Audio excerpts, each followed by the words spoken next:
Creature Against Depths, Endgame Encounter, Story. Part 1, The Deep Space Mining Station. Hadal floated in the void like a metal spider, its 8 massive arms extending into the asteroid field of Kepler 442. Commander Sarah Chen stood in the observation deck, watching the automated harvesters tear chunks of rare minerals from floating rocks. The station had been humanity's most successful deep space operation for 3 years, pulling enough platinum and rare earth elements to fund the next phase of human expansion. "Commander, we're getting some weird readings from Sector 7, reported Lieutenant Marcus Webb from the sensor station. His young face showed concern as he studied the holographic displays floating before him. Sarah turned from the viewport. "Define weird, Webb." "The gravitational sensors are picking up something massive moving through the asteroid field, but visual scans show nothing. It's like something invisible is displacing space itself." Webb's fingers danced across the control interface, pulling up more detailed readings. Sarah moved to his station, her boots clicking against the metal deck. The Hadal was built for function, not comfort. Every surface was gray metal or black polymer, designed to withstand the harsh environment of deep space. "How massive are we talking?"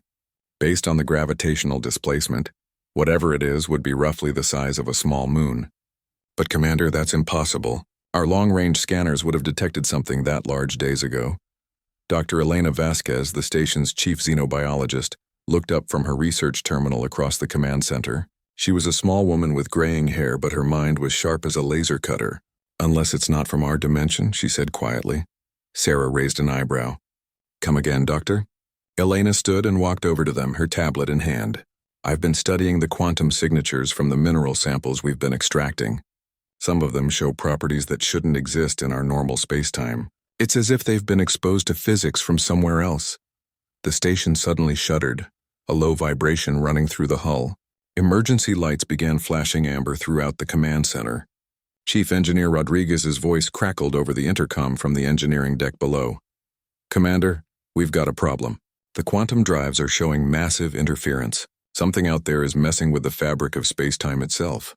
Sarah felt a chill run down her spine. In her 15 years of deep space operations, she had never encountered anything like this. "All departments report to stations. Initiate code yellow protocols." The Hadal came alive with activity as the crew of 43 moved to their emergency positions. Sarah had handpicked most of them from the best military and civilian space operations. They were tough, experienced, and loyal. They would need all of those qualities now. "Webb, get me a clear picture of Sector 7. Use every sensor we have." "Already on it, Commander." Webb's hands moved quickly across multiple interfaces. The main display screen flickered, and then showed a 3-dimensional map of the surrounding asteroid field. Empty space filled most of the view, with floating rocks scattered throughout like deadly confetti. Then the sensors detected it. A shadow moved between the asteroids, but it wasn't really a shadow. It was more like a fold in space itself, bending light and matter around something that shouldn't exist. The gravitational readings spiked as whatever it was passed near a large asteroid. The rock, easily the size of a football stadium, simply vanished. "Did that thing just eat an asteroid?" Webb asked, his voice barely above a whisper. Dr. Vasquez studied her readings intently. "Not ate, absorbed. The quantum signature suggests it pulled the asteroid into a different dimensional space." Sarah's military training kicked in. "How long until it reaches us?" "At current trajectory and speed, approximately 4 hours, Webb replied. "Rodriguez, how long to charge the quantum drives for emergency jump?" The engineer's voice came back strained. "With this interference? At least 6 hours, and that's if we can stabilize the quantum field generators." Sarah closed her eyes for a moment, processing the situation. They were trapped in the path of something that could erase matter from existence, with no way to escape. But she hadn't survived this long in space by giving up when things looked bad. "Dr. Vasquez, I need to know everything you can tell me about this thing in the next hour. Webb, start tracking its movement patterns. Look for any kind of predictable behavior. Rodriguez, work on those drives, but also prepare the station's defensive systems." "Commander," Dr. Vasquez said carefully, "our weapons are designed for pirates and asteroid clearing. If this entity can manipulate spacetime, conventional weapons may be useless." "Maybe," Sarah replied, "but humans have a long history of finding ways to kill things that shouldn't be killable." We've been the top predator on Earth for a reason, and I don't plan to let some interdimensional monster change that now. The crew worked with focused intensity as the mysterious entity continued its approach. The Hadal had been built as a mining station, but like all human deep space installations, it carried significant defensive capabilities. Plasma cannons, missile launchers, and electromagnetic pulse generators were standard equipment when operating in the lawless regions beyond Earth's solar system. As the hours passed, more details emerged about their approaching visitor. The entity seemed to move with purpose, following specific paths through the asteroid field. It wasn't just randomly drifting through space, it was hunting. "Commander," Webb called out, "I'm detecting multiple smaller gravitational anomalies around the main entity. I think it has offspring or drones of some kind." Sarah studied the tactical display. The smaller anomalies moved in coordinated patterns around the larger one, like wolves circling prey. Whatever this thing was, it showed intelligence and planning. That made it more dangerous, but also potentially more predictable. "Dr. Vasquez, any progress on understanding what we're dealing with?" The scientist looked up from her instruments, her face pale but determined. "I believe it's a creature from what theoretical physicists call dark space, a parallel dimension where matter and energy behave differently. It feeds on matter from our dimension, converting it to energy it can use in its own realm. And the smaller ones? Probably it's young. If I'm right, we're looking at a family of interdimensional predators that see our entire universe as their hunting ground." Sarah nodded grimly. The situation was worse than she had thought, but at least now they knew what they were fighting. She opened a station-wide communication channel. "Attention all personnel. We are facing an unknown hostile entity with capabilities beyond anything in our experience. But we are human beings and we do not run from a fight. We will find a way to survive this and we will send this thing back to whatever hell it came from. All departments prepare for combat operations." The crew of the Hadal prepared for the most important battle of their lives, knowing that the survival of humanity's expansion into deep space might depend on their success. Creature Against Depths, Endgame Encounter, Story. Part 2. The war room aboard the Hadal had been hastily converted from a conference area. Maps of the asteroid field covered every wall screen, showing the approaching entities in real time. Sarah stood at the central holotable with her senior staff, studying the tactical situation. "The main entity has stopped moving," Webb reported, his eyes fixed on the sensor readings. "It's holding position about 2,000 kilometers away, just at the edge of our effective weapons range." Dr. Vasquez pointed to the smaller contacts surrounding the main creature. "The offspring are spreading out in a search pattern. They're probing our defenses, learning about us." Chief Rodriguez wiped grease from his hands as he entered the room. "Commander, I've got good news and bad news. The good news is I've managed to stabilize the quantum drives. The bad news is that Thing's presence is still interfering with our jump calculations. We could end up anywhere in the galaxy or worse, scattered across multiple dimensions." Sarah studied the tactical display. The creature was being careful, which meant it was intelligent enough to be cautious. That gave them an advantage. "What about our weapon systems?" "All plasma cannons are charged and ready. Missile tubes loaded with our heaviest warheads. The electromagnetic pulse generators are online, though I'm not sure they'll affect something that exists partially outside our dimension." Lieutenant Torres, the station's communications officer, looked up from her console. "Commander, I'm picking up something strange. There are electromagnetic patterns coming from the main entity.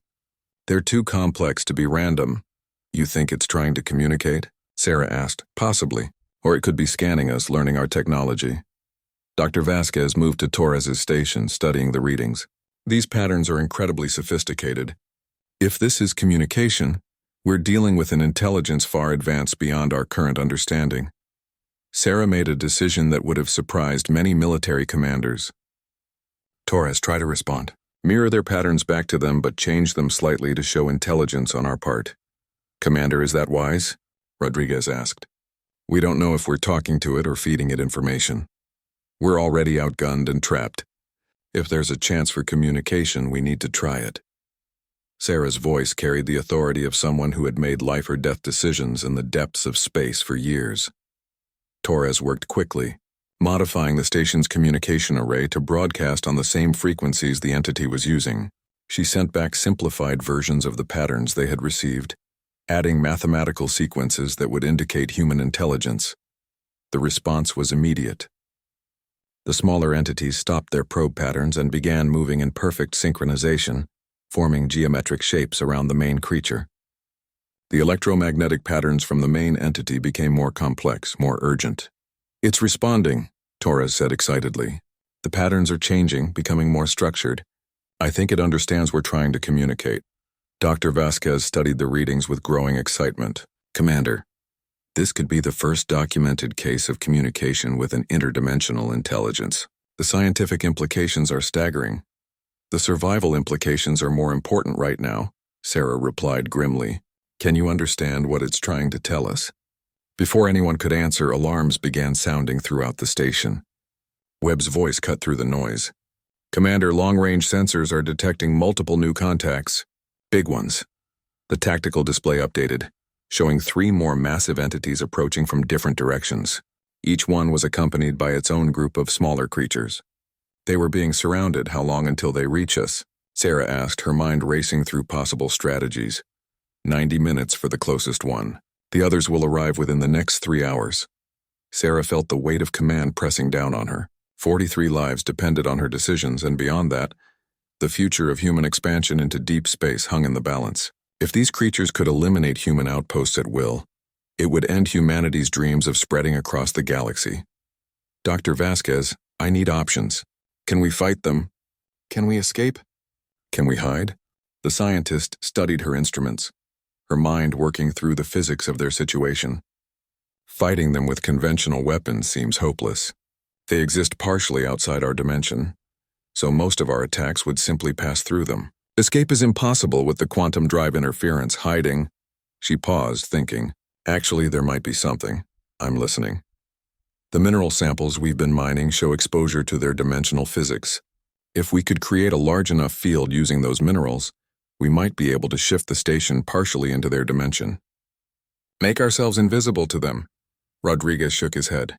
"Doc, we've got tons of those minerals in storage, but creating a field that large would require more power than our reactors can generate. What if we overloaded the reactors?" Sarah asked. "Sacrifice the station to create a one-time field?" "Possible, but extremely dangerous. If the field collapsed while we were partially shifted, we could be torn apart at the molecular level." Sarah weighed their options. Stay and fight against impossible odds, try to escape into unknown space, or risk everything on an untested scientific theory. None of the choices were good, but one offered at least a chance of survival. "How long would you need to set up this dimensional field?" Dr. Vasquez and Rodriguez exchanged glances. 40 minutes to modify the reactor output and configure the mineral samples. Another 20 minutes to charge the field generators. That gives us exactly 30 minutes of safety margin before the first reinforcements arrive. Sarah made her decision. Do it. All non-essential personnel to emergency stations. Engineering and science teams begin field preparation immediately. As the crew scrambled to implement the desperate plan, the original entity began moving again. It approached slowly, almost cautiously, still broadcasting its complex electromagnetic patterns. "Commander?" Torres called out. "I think I'm starting to understand part of their communication. The mathematical patterns suggest they're asking about our intentions. They want to know if we're a threat. Tell them we're explorers, not conquerors. We're here to mine minerals, not to invade their dimension." Torres worked frantically to encode the message using mathematical concepts that should be universal. The response came quickly, and it was not what they expected. "Commander, they're warning us. The patterns indicate danger. Multiple threats approaching. I think they're trying to tell us that the other entities aren't friendly, even to them." Sarah stared at the tactical display with new understanding. The creature that had first approached them wasn't a predator. It was a refugee, fleeing from something even more dangerous. And now those same threats were converging on the human station. "Change of plans," Sarah announced. "We're not just hiding from these things. We're going to help our new friend fight them." The crew looked at her in shock, but Sarah's mind was already working through the possibilities. Humans had always been good at making allies out of enemies when facing a greater threat. If they could coordinate with the friendly entity, they might have a chance against the approaching hostiles. "Torres, send them our tactical data. Show them our weapons capabilities. Dr. Vasquez, Rodriguez, I still want that dimensional field ready, but modify it. Instead of hiding us, can it help our ally?" Dr. Vasquez's eyes lit up with understanding. If we can create a stable dimensional bridge, we might be able to anchor their ally in our dimension, making it more solid, more able to affect our physical reality. Do it. Humanity doesn't abandon its friends no matter what dimension they're from. Creature Against Depths, Endgame Encounter. Story. Part 3. The engineering decks of the Hadal had become a chaotic symphony of human determination. Sparks flew from modified power conduits as Rodriguez and his team rerouted the station's entire energy grid. In the mining storage bays, Dr. Vasquez supervised the hasty construction of dimensional field generators using rare minerals that had never been intended for such purposes. Commander, the friendly entity is responding to our tactical data, Torres reported from the command center. It's moving into a defensive position between us and the approaching hostiles. Its offspring are forming a protective screen. Sarah watched the tactical display with grim satisfaction. The mathematics of war were universal, it seemed. Their new ally understood the concept of combined arms tactics, even across dimensional boundaries. How much time do we have? 58 minutes until the first hostile arrives. The other two are still maintaining their approach vectors. Dr. Vasquez's voice crackled over the intercom from the storage bay. Commander, we're ready to begin the field test. But I need to warn you, we're operating on pure theory here. We could accidentally tear a hole in spacetime. Better than certain death, Doctor. Proceed with the test. The lights dimmed throughout the station as massive amounts of power flowed into the experimental field generators. The rare minerals began to glow with an eerie blue light, creating patterns of energy that seemed to twist reality itself around them. On the tactical display, their allied entity suddenly became more solid, more present in their dimension. The electromagnetic communications became clearer, more direct. It's working, Torres said excitedly. The entity is now anchored partially in our reality. Its structural integrity in our dimension has increased by 300%. Chief Rodriguez arrived in the command center, his uniform stained with coolant and his face showing exhaustion. Commander, the reactors are running at 110% of normal capacity. We can maintain this field for maybe 2 hours before we risk catastrophic overload. That'll have to be enough. Sarah studied the approaching hostiles. Each one was larger than their ally, and the smaller entities accompanying them moved with predatory precision. What's our weapon status? All systems charged and ready. But Commander, even with our ally solidified, we're still facing 3-to-1 odds against creatures that can manipulate spacetime. Lieutenant Webb called out from his sensor station. Commander, I'm detecting something new. The hostiles are beginning to create some kind of field around themselves. Energy readings are off the charts. Dr. Vasquez's voice came over the intercom again, urgent this time. Commander, get down here immediately. You need to see this. Sarah handed command to Rodriguez and made her way quickly to the storage bay. What she found there defied all her expectations of alien contact.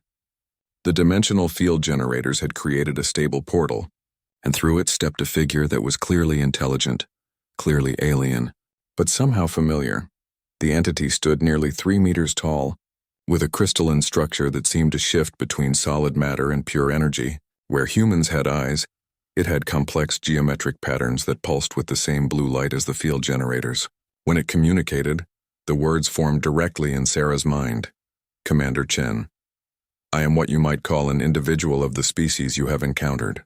My designation translates roughly to Deep Watcher. I must speak with you urgently. Sarah felt a moment of vertigo as her mind adjusted to direct telepathic communication. You can come through the portal? Take physical form in our dimension? The field your scientists created allows temporary materialization. But time is short. The entities approaching are not of my kind. They are devourers from the deepest layers of dark space. They consume entire dimensions, leaving nothing behind. Why are they coming here? What do they want? Your species has drawn their attention. Human expansion into deep space has created quantum signatures that resonate across dimensional boundaries. They see your growing presence as a threat to their feeding grounds. Dr. Vasquez stepped forward, her scientific curiosity overriding her fear. How do we stop them? The Deep Watcher's geometric patterns shifted to what might have been the equivalent of a grim smile. In my dimension, they are nearly invincible, but in your reality, they have weaknesses. Your weapons, properly applied, can disrupt their quantum structure. However, the battle must be fought on multiple dimensional planes simultaneously. Sarah's military mind immediately grasped the implications. You're talking about a coordinated assault. Your people attack them in dark space while we hit them in our reality. Precisely. But it will require perfect timing and complete trust between our species. One mistake and both our dimensions could be consumed. The station shuddered as the first hostile entity reached weapons range. Alarms sounded throughout the Hadal as the crew prepared for battle. Commander Chen to command center, all hands to battle stations. This is not a drill. Sarah and the Deep Watcher rushed back to the command center, where the tactical situation had deteriorated rapidly.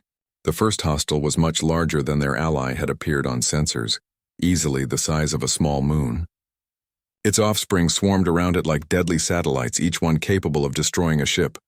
They're charging some kind of weapon, Webb reported. Energy readings are beyond our measurement capabilities. The Deep Watcher moved to the communication console, its crystalline form interfacing directly with the station's systems. Suddenly, the displays showed not just the physical positions of the entities, but their locations across multiple dimensions simultaneously. Commander, your weapons must target the dimensional anchor points. I will mark them for you. On the tactical display, specific locations on each hostile entity began to glow red. These were the points where the creatures maintained their connection to both dimensions simultaneously. All weapon stations, target the marked positions. Fire on my command. Sarah felt the familiar calm of combat settling over her. This was what humans did best, fight against impossible odds and find a way to win.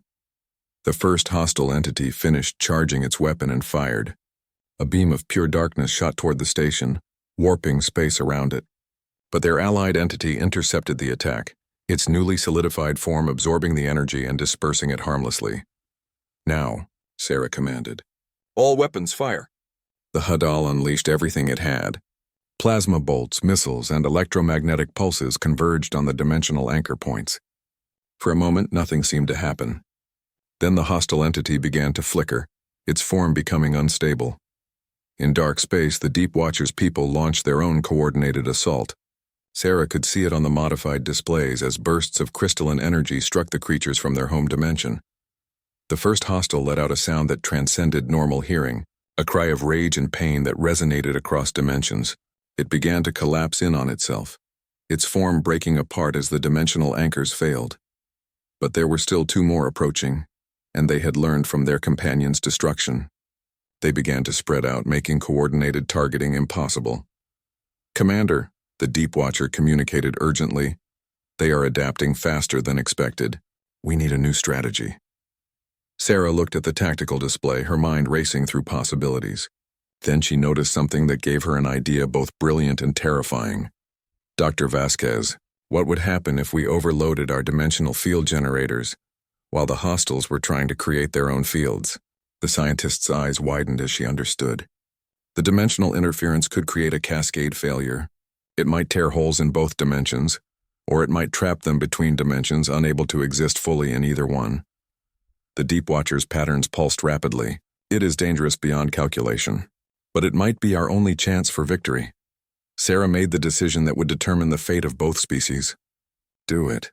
Rodriguez, prepare to overload the field generators on my mark. We're going to show these creatures that humans don't go quietly into the dark. Creature Against Depth, Endgame Encounter, Story. Part 4. The command center of the Hadal had become a nexus of controlled chaos. Every screen showed critical systems pushing beyond their design limits, while the crew worked with the desperate efficiency of people who knew their next actions would determine whether humanity survived its first interdimensional war. Field generators at 150% capacity, Rodriguez reported, sweat beading on his forehead. We're already in the red zone, Commander. Push them much harder and we risk taking out half the station. The two remaining hostile entities had positioned themselves on opposite sides of the asteroid field, forcing the human-alien alliance to split their defensive efforts. Each creature was now generating massive distortion fields, warping local space-time to make targeting nearly impossible. They're learning, Dr. Vasquez observed from her monitoring station. Each attack we make, they adapt their defenses faster than before. The Deep Watcher stood motionless near the communication array, its crystalline form pulsing with rapid patterns of light. When it spoke, its mental voice carried overtones of ancient fear. These entities are old, Commander Chen. Older than your solar system. They have consumed countless dimensions, learning from each conquest. But they have never faced a species like yours. What makes humans different? Sarah asked while studying the tactical display. The hostile entities were beginning another coordinated assault, their offspring moving in complex attack patterns. Your kind combines logic with intuition, science with improvisation. Most species we have encountered follow predictable patterns. You create new patterns in the moment of crisis. Lieutenant Torres looked up from her station, excitement cutting through the tension. Commander, I'm detecting massive quantum fluctuations from both hostiles. They're trying to create a combined dimensional bridge. If they succeed, they could pull our entire local space into dark space with them. Sarah felt ice in her veins. If these creatures could drag human space into their home dimension, every human colony, every ship, every person would be at their mercy. The stakes had just escalated beyond the survival of one mining station. How long until their bridge is complete? 17 minutes based on current power buildup. Sarah made a decision that went against every military protocol she had ever learned. All stations begin controlled overload of every system on the station. I want us running at 200% capacity across the board. Commander, Rodriguez protested. That'll tear the station apart in less than 10 minutes. Then we'd better finish this fight in 9. Sarah turned to the Deep Watcher. Can your people create a dimensional anchor? Something to keep our local space locked in place while we overload our generators? The crystalline being's pattern shifted to deep blue, indicating intense concentration. It is possible, but it would require sacrificing many of my kind. The energy expenditure would be enormous. I'm not asking anyone to die alone. We'll be right there with you. Dr. Vasquez suddenly stood up from her station, her face pale but determined. Commander, I have an idea. What if we don't just overload our field generators? What if we turn the entire station into one massive dimensional disruptor? Explain. We've been processing rare minerals for 3 years. The storage bays contain tons of materials that have been exposed to interdimensional physics. If we could channel the station's entire power grid through them simultaneously. The Deep Watcher's communication carried a note of what might have been admiration. You would create a dimensional bomb. The explosion would resonate across multiple layers of reality. Would it stop them? It would either stop them permanently or tear a permanent hole between dimensions. Your species would either save both our realities or doom them. Sarah looked around the command center at her crew. These people had followed her into the depths of space, trusted her with their lives countless times. Now she was asking them to risk not just their own existence, but the existence of human civilization itself. All hands, this is the commander. In 60 seconds, I'm going to ask you to help me do something that has never been attempted before. We're going to turn our home into a weapon that could save both our dimension and our new allies' dimension. Or it could destroy everything. I won't order anyone to stay. If you want to evacuate to the escape pods, no one will think less of you. Sarah waited, watching her crew. Not a single person moved toward the escape pods. Lieutenant Webb was the first to speak. Ma'am, we didn't come this far to run away from a fight. Torres nodded in agreement. Besides, if we lose here, where would we run to? They'd just follow us. Rodriguez cracked his knuckles and returned to his station. Let's show these interdimensional bullies what human engineering can do when we really put our minds to it. Dr. Vasquez was already working on modifying the power distribution systems. I'll need 3 minutes to reconfigure the mineral storage arrays. Can you give me that long? The tactical display showed the hostile entity's dimensional bridge was nearly complete. Tiers in spacetime were beginning to form around the station, creating gravitational distortions that made maneuvering difficult. Deep Watcher, we need your people to hold that bridge closed for 3 more minutes. It will cost us greatly, but it shall be done. My people have waited eons for allies who would stand beside us against these devourers. We will not fail you now. The allied entity and its offspring suddenly blazed with brilliant light as they threw themselves against the forming dimensional bridge. The Deep Watcher's people in dark space launched a desperate assault against the hostile entities, buying the humans precious time. 2 minutes 30 seconds, Dr. Vasquez called out. The station shuddered as gravitational waves from the dimensional conflict washed over them.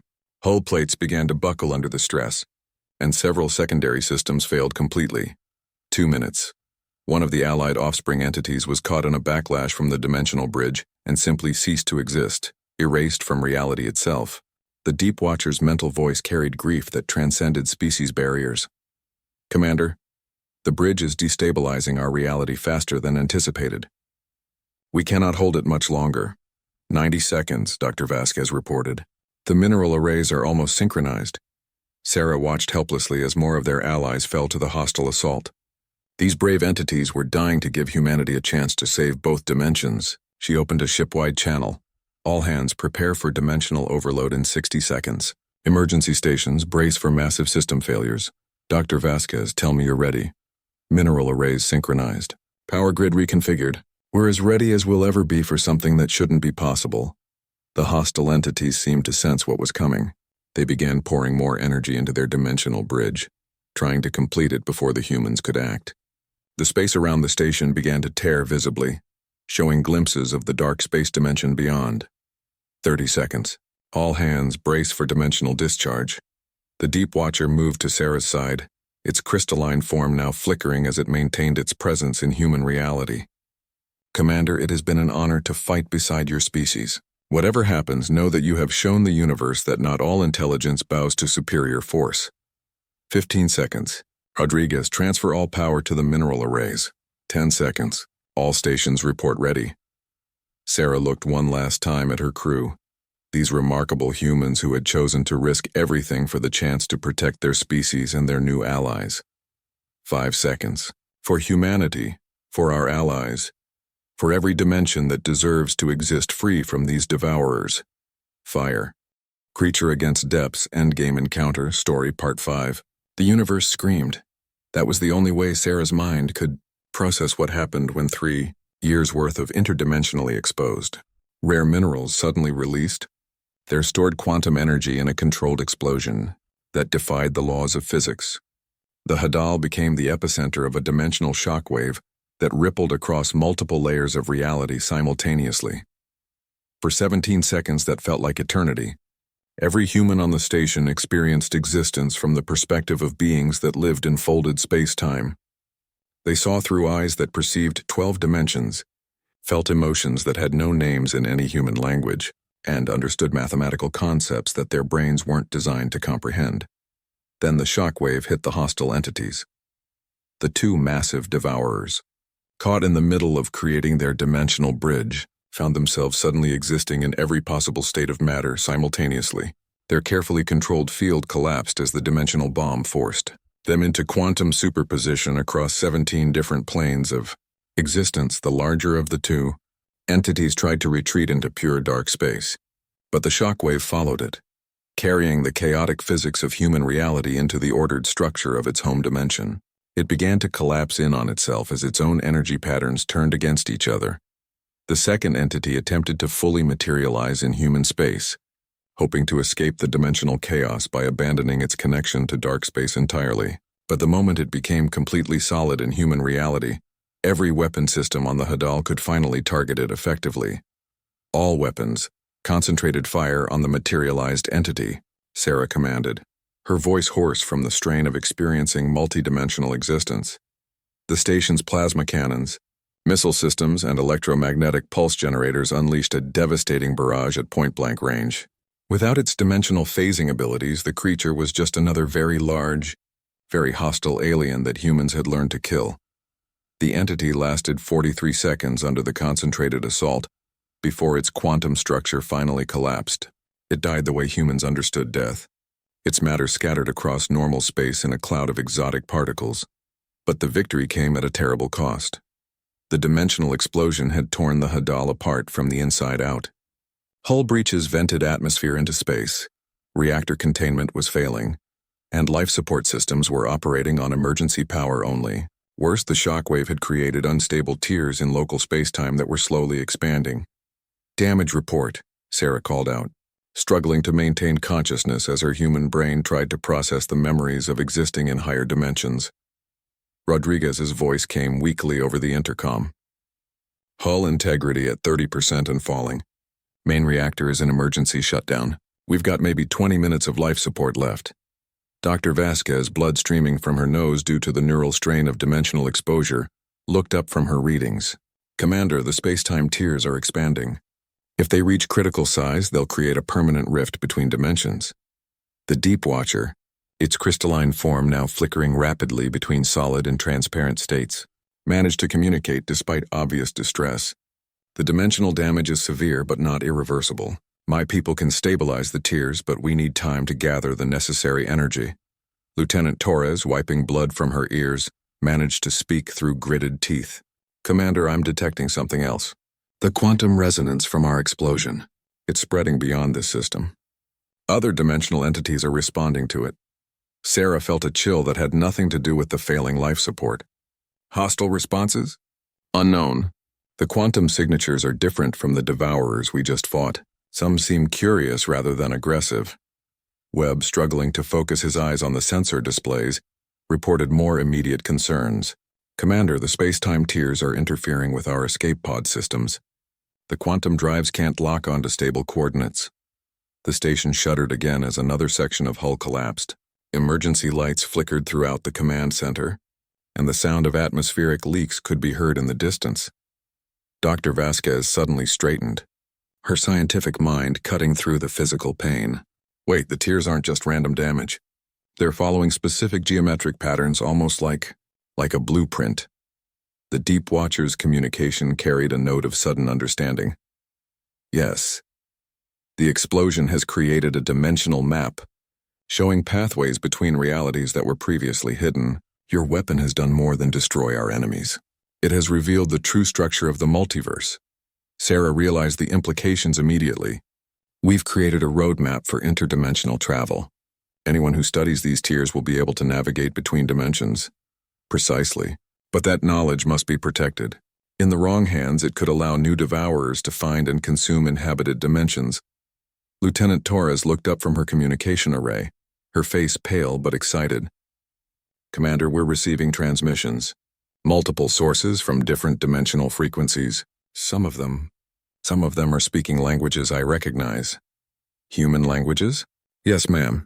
I'm picking up English, Mandarin, Spanish, but the quantum signatures suggest they're coming from different dimensional planes. I think we're hearing from other versions of humanity.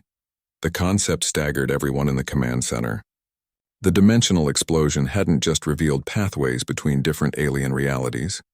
It had exposed the existence of parallel human civilizations. Rodriguez's voice crackled over the intercom. Urgent now. Commander, whatever we're going to do, we need to do it fast.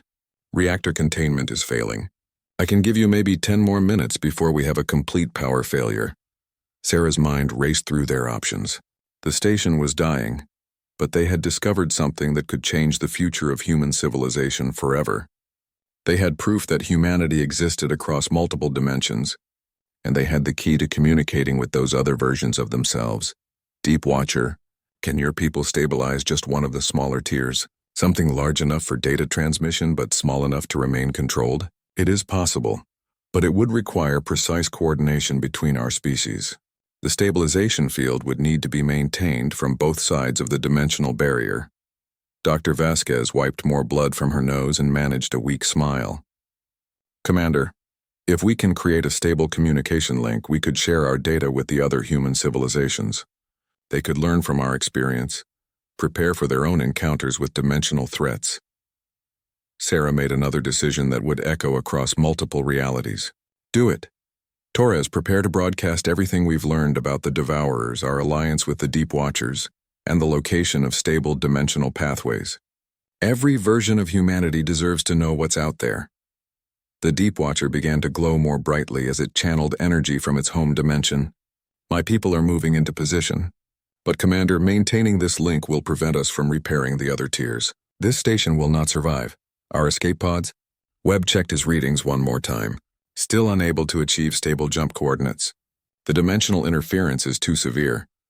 Sarah looked around at her crew, these remarkable humans who had just helped win the first interdimensional war in recorded history. They were trapped on a dying station, but they had the chance to ensure that their sacrifice would benefit countless versions of humanity across the multiverse. All hands, prepare for emergency data transmission. We're going to send everything we've learned to our dimensional cousins. Rodriguez, transfer all power to the communication array. The lights dimmed further as the station's remaining energy flowed into the modified communication systems. The small dimensional tear began to stabilize. held open by the combined efforts of human technology and alien science. Torres began the transmission, sending detailed information about the Devourers, the alliance with the Deep Watchers, defensive strategies, and the dimensional mapping data. Across multiple realities, other versions of humanity would receive the knowledge they needed to defend themselves. Transmission complete, Torres reported. All data packets successfully sent across 17 different dimensional frequencies. The Deep Watcher's form was now barely visible, its energy nearly exhausted from maintaining the dimensional link. It is done. Your species across multiple realities now possesses the knowledge to defend themselves. You have given the greatest gift possible, the gift of preparedness. Rodriguez's final report came over the failing communication system. Commander, reactor containment breach imminent. We have approximately 60 seconds before complete system failure. Sarah felt a strange sense of peace. They had accomplished something unprecedented. Humanity had faced the unknown, and not only survived but had forged an alliance that would protect multiple dimensions. Their names might never be remembered, but their actions would echo across realities for generations. All hands, it has been the greatest honor of my life to serve alongside each of you. We came out here to mine minerals and ended up defending the multiverse itself. Not bad for a day's work. Creature Against Depth's Endgame Encounter, Story Part 6. The darkness of space claimed the wreckage of the Hadal, but the story of its crew was far from over. 3 weeks after the dimensional explosion, a joint human-alien rescue fleet arrived at the coordinates where the mining station had made its final stand. The ships came from 12 different dimensional realities, each one representing a version of humanity that had received the warning transmission and acted upon it. Admiral Zhang Wei of Earth Prime's dimensional fleet stood in the observation deck of the rescue vessel, Prometheus, studying the debris field that had once been humanity's most remote outpost. Beside him, Dr. Elena Vasquez-7 from a parallel Earth checked her readings on a quantum scanner that would have seemed like magic to the original Dr. Vasquez. The dimensional echoes are still strong here, Dr. Vasquez-7 reported. The crew of this station fundamentally changed the physics of local space-time. Their sacrifice created a stable interdimensional beacon that we were able to follow across 17 different realities. Admiral Zhang nodded grimly. Any signs of survivors? Quantum traces suggest that 43 humans and at least one Deep Watcher entity underwent emergency dimensional phase transition in the final moments before station destruction. They're alive, but they exist in a state between dimensions. Captain Sarah Chen Prime, the dimensional counterpart of the original Sarah, stepped forward from the rescue team. She wore the same determined expression as her alternate self, but her uniform bore the insignia of the Multiversal Defense Coalition that had formed in response to the Hadal's warning. Can we extract them? Dr. Vasquez-7 consulted her instruments. It's theoretically possible, but it would require creating another controlled dimensional field. We'd essentially be performing the same type of experiment that destroyed their station, but in reverse. The rescue fleet represented the combined knowledge of 12 human civilizations, each one having developed different solutions to the challenges of interdimensional physics. Earth 7 had mastered quantum consciousness transfer. Earth Prime had developed stable dimensional anchoring technology. Earth 12 had learned to communicate directly with crystalline entities like the Deep Watchers. We have the technology, Admiral Zhang said decisively. The question is whether they want to be rescued. Existing between dimensions might be the only thing keeping them alive. Dr. Marcus Webb III, a young officer whose alternate self had served aboard the original Hadal, looked up from his communication console. Admiral, I'm receiving faint quantum echoes. It's definitely human thought patterns, and they're trying to communicate. The rescue fleet deployed specialized dimensional communication arrays, technology that had been developed based on the data transmitted by the dying Hadal. Slowly, contact was established with the phase-shifted survivors. The voice that came through the dimensional static was unmistakably that of Commander Sarah Chen, though it carried harmonics that suggested existence across multiple dimensional planes simultaneously. This is Commander Chen of the mining station Hadal. We're still here, but not in the way you might expect. The dimensional explosion didn't kill us. It transformed us. Captain Chen Prime leaned forward. Commander, this is Captain Chen of the rescue fleet. We've come to bring you home. Captain, we appreciate the rescue attempt, but we need you to understand what's happened to us. We exist now as living bridges between dimensions. We can see threats that normal humans can't perceive, communicate with species that exist in pure energy states, and monitor dimensional stability across vast regions of space. Dr. Vasquez-7 studied her readings with growing excitement. They've become something new. Human consciousness anchored in quantum reality, able to exist simultaneously in multiple dimensions. They're the next step in human evolution. The Deep Watcher's mental voice joined the communication, now enhanced by its interdimensional existence. The humans speak truth. We have become guardians of the dimensional barriers, watchers who can prevent future invasions by entities like the Devourers. But this existence requires volunteers who understand the sacrifice involved. Admiral Zhang realized the full implications. You're saying that rescuing you would eliminate humanity's first line of defense against interdimensional threats. That's exactly what we're saying, came Rodriguez's voice over the communication link. We've spent 3 weeks learning about our new existence. We can sense dimensional instabilities from thousands of light years away. We've already detected and helped stop 3 potential incursions by hostile entities. Lieutenant Torres added her voice to the conversation. But we're not asking the rescue fleet to leave empty-handed. We can teach you how to create more dimensional guardians, volunteers who choose this existence to protect their home dimensions. The concept was staggering. The crew of the Hadal was proposing the creation of a multiversal guardian corps, humans who would sacrifice their normal existence to become watchmen against interdimensional threats. Dr. Vasquez-7 spoke up. The physics are sound. We could establish dimensional guardian stations throughout human space, each one staffed by volunteers who understand the responsibility they're accepting, Captain. Shen Prime found herself facing the same type of impossible decision that her alternate self had made aboard the dying Hadal. Commander, are you asking us to recruit people to undergo the same transformation you experienced? We're asking you to give volunteers the choice, came Sarah's reply. The universe is vast and full of threats that exist beyond normal spacetime. Humanity needs protectors who can operate on that level. Webb 3 looked up from his instruments. Admiral, I'm detecting quantum signatures from other dimensional entities. The word is spreading about what humans have become. Some of them want to establish communication. The Deep Watcher's voice carried notes of ancient wisdom. Your species has proven itself worthy of partnership with the oldest civilizations in the multiverse. But with that recognition comes responsibility. You must decide whether humanity is ready to become true guardians of dimensional stability. Admiral Zhang made a decision that would shape the future of human civilization across multiple realities. Commander Chen, we'll establish the first dimensional Guardian Academy at these coordinates. Volunteers from across the human multiverses will come here to learn about interdimensional physics and decide whether they want to accept Guardian transformation. And the existing crew of the Hadal? You'll be the instructors.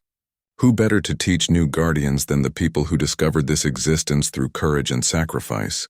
Dr. Vasquez-7 began planning the technical requirements. We'll need specialized facilities, dimensional stabilization equipment, and screening protocols for potential Guardians. This is going to be the most important educational institution in human history. The rescue fleet began transforming from a search and recovery operation into a construction project. Ships from 12 different dimensional realities worked together to build humanity's first interdimensional Guardian Academy around the site where the Hadal had made its final stand. Lieutenant Torres's voice came through the communication link with obvious satisfaction. Admiral, we're receiving applications already. The other human civilizations are sending their best and brightest to learn about Guardian transformation. How many applicants? Over 3,000 in the first day. Apparently word travels fast when you're dealing with instantaneous interdimensional communication. The Deep Watcher added its own perspective. This is how civilizations achieve true maturity. They produce individuals willing to sacrifice personal comfort for the greater protection of all reality. Your species has passed the test that has defeated countless others. As construction of the Guardian Academy proceeded, the transformed crew of the Hadal began their new mission as humanity's first interdimensional sentinels. They monitored dimensional stability across vast regions of space, established communication protocols with friendly alien civilizations, and prepared to face whatever new threats might emerge from the depths of dark space. The mining station that had started this adventure was gone, but its legacy would protect multiple realities for generations to come. Creature Against Depths, Endgame Encounter, Story. Part 7. 5 years after the Battle of the Hadal, the Dimensional Guardian Academy had become the heart of humanity's defense network across the multiverse. The facility floated in the same coordinates where the mining station had made its final stand, but now it was a massive complex housing thousands of beings from hundreds of different realities. Commander Sarah Chen materialized in the Academy's central observation deck, her form shimmering between solid matter and pure quantum energy. As one of the founding guardians, she had learned to control her dimensional phase states, appearing solid when she needed to interact with normal humans or shifting to pure energy when monitoring threats across multiple realities. Today was special. It marked the graduation of the Academy's largest class of new guardians, and representatives from over 50 different dimensional civilizations had come to witness the ceremony. "Sarah, you need to see this," came Dr. Vasquez's voice through their quantum communication link. The transformed scientist had become the Academy's chief researcher, specializing in the study of interdimensional physics and guardian enhancement. Sarah shifted her consciousness to the Academy's main laboratory, where Dr. Vasquez was studying readings from the deep space monitoring arrays. The data showed something that made Sarah's quantum heart skip several dimensions. "A new type of entity," Dr. Vasquez explained, her form flickering with excitement. "But this one isn't hostile. It's been observing our Academy for weeks, learning about us." On the dimensional displays, a massive presence moved through dark space with graceful precision. Unlike the chaotic devourers they had fought 5 years ago, this entity radiated intelligence and curiosity rather than hunger and destruction. Any attempts at communication? That's the interesting part.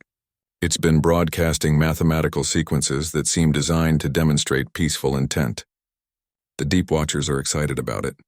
They think it might be one of the elder civilizations that went into dimensional hiding eons ago. Sarah expanded her consciousness to encompass the entire Academy, feeling the familiar rush of existing simultaneously across multiple dimensional planes. The facility bustled with activity as students from various human realities learned to control their quantum states and work alongside alien partners.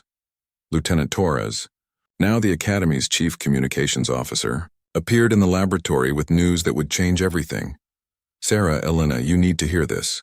The entity has made direct contact and its message is incredible." Torres activated the main communication array, filling the laboratory with harmonics that resonated across 12 different dimensional frequencies. When the translation systems processed the signals, the message was clear. "Greetings, young guardians of the dimensional barriers. I am the entity you might designate as the Archive Keeper. I am the living memory of a civilization that transcended physical reality 2 million years ago. I have come to offer humanity membership in the Council of Dimensional Civilizations." Sarah felt a shock of recognition that rippled across her quantum consciousness. They were being invited to join a galactic government that operated across multiple dimensions simultaneously. "Your species has demonstrated the essential qualities required for council membership: courage in the face of impossible odds, willingness to sacrifice for the greater good, and the ability to form alliances across species barriers. The destruction of the devourer entities and your creation of the Guardian Academy has earned you a place among the elder races." The implications were staggering. Humanity was being offered membership in an organization that had guided the development of civilizations across countless realities for millions of years. Dr. Vasquez's quantum form pulsed with scientific excitement. "Sarah, if we accept this offer, humanity would have access to technologies and knowledge that could advance our civilization by millions of years. But what would be expected of us in return?" The Archive Keeper's response came immediately, as if it had been monitoring their conversation across dimensional boundaries. "Your responsibilities would be to continue serving as guardians of dimensional stability, to share your unique perspective with the Council, and to help younger civilizations achieve their own transcendence when they are ready. Humanity's combination of innovation and determination has proven valuable in solving problems that have challenged the Council for millennia." Sarah realized that their fight against the Devourers had been more than just a battle for survival. It had been an examination, a test to determine whether humanity was ready to join the cosmic community. Chief Rodriguez, whose engineering expertise had become legendary among the Guardian trainees, materialized in the laboratory with urgent news. Commander, we're detecting massive dimensional fluctuations throughout human space. It's not hostile activity. It's celebration. Every human civilization across the multiverse is responding to the Council's invitation. Sarah expanded her awareness to monitor the reactions across the various human realities. From Earth Prime to Earth 47, human civilizations were mobilizing their best minds to understand the implications of joining an interdimensional council. Lieutenant Webb, now a master instructor at the Academy, joined the conversation with practical concerns. Commander, if we accept this invitation, how do we maintain our connection to baseline humanity? The Guardian transformation is already creating a gap between us and normal humans. It was a valid concern. The dimensional Guardians existed in a state that normal humans could barely comprehend, and joining an interdimensional council would likely increase that separation. The Deep Watcher, whose crystalline form had become a permanent fixture at the Academy, offered its perspective. The separation need not be permanent. Council technology includes methods for Guardians to temporarily return to baseline human form, allowing them to maintain connections with their original communities. The key is balance between transcendence and remembrance. Sarah made the decision that would determine humanity's place in the cosmic order. Archive Keeper, on behalf of humanity across all dimensional realities, we accept membership in the Council of Dimensional Civilizations, but we do so with the understanding that we will never forget our origins or abandon our responsibility to protect those who cannot protect themselves. The Archive Keeper's response carried harmonics of approval and ancient wisdom. Your answer demonstrates why humanity was chosen for council membership. You understand that true power comes with true responsibility. Welcome to the Council of Dimensional Civilizations, Guardians of Humanity. The ceremony that followed was unlike anything in recorded history. Representatives from civilizations that had existed for millions of years came to formally welcome humanity into their ranks. Species that existed as pure energy, others that had transcended the need for physical form, and ancient intelligences that remembered the birth of galaxies, all gathered to honor the newest members of the council. Sarah stood before the assembled representatives, her quantum form radiating the determination that had made humans legendary throughout the multiverse. We accept this honor not just for ourselves, but for every human who has ever looked up at the stars and wondered what was possible. We will serve the Council with the same courage and creativity that our species has always shown when faced with the impossible. As the ceremony concluded, Sarah felt the presence of her original crew around her: Rodriguez, Webb, Torres, Dr. Vasquez, and all the others who had chosen transformation to protect their people. They had started as miners extracting rare minerals from asteroids, and they had become the bridge between humanity and the oldest civilizations in the universe. The Deep Watchers' final communication to the assembled crowd carried the weight of prophecy. Let it be recorded that on this day, humanity joined the Council of Dimensional Civilizations not as supplicants seeking protection, but as equals who had proven their worth through courage, sacrifice, and an unwillingness to surrender in the face of impossible odds. The young Guardians have become elder protectors, and the universe is safer for their presence. The Academy continued its mission, training new Guardians and serving as humanity's embassy to the interdimensional community. But now it did so as part of something greater, a cosmic civilization dedicated to protecting all realities from the forces that would destroy them. Sarah Chen, once a mining station commander, now stood as humanity's first representative to the Council of Dimensional Civilizations, proof that any species willing to fight for what was right could find their place among the stars.